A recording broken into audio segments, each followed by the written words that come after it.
La colère. 4 points essentiels. Tout d'abord, qu'est-ce que la colère selon la Bible? La colère est une émotion forte que la Bible reconnaît, mais qu'elle encadre. Il existe une colère mauvaise, née de l'orgueil, de l'ego ou de la chair. Mais il existe aussi une sainte colère, une indignation juste face au péché et à l'injustice, comme celle de Dieu. La différence se trouve dans l'intention et le contrôle. Éphésiens 4, 26. Si vous vous mettez en colère, ne péchez point. La colère devient péché lorsqu'elle n'est plus maîtrisée et qu'elle détruit. Dans ce cas, qu'est-ce qui met l'homme en colère?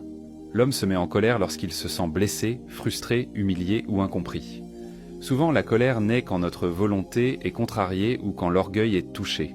Elle peut aussi venir d'un cœur chargé de blessures non guéries. Proverbe 15, 18. L'homme violent excite des querelles. La colère révèle souvent ce qui gouverne réellement notre cœur. De ce fait, que peut provoquer la colère? La colère mal maîtrisée détruit les relations, aveugle le jugement et ouvre la porte au péché. Elle peut conduire à des paroles destructrices, à des actes irréparables et à une rupture avec Dieu. Une colère entretenue devient une racine d'amertume. Jacques 1, 20. La colère de l'homme n'accomplit pas la justice de Dieu.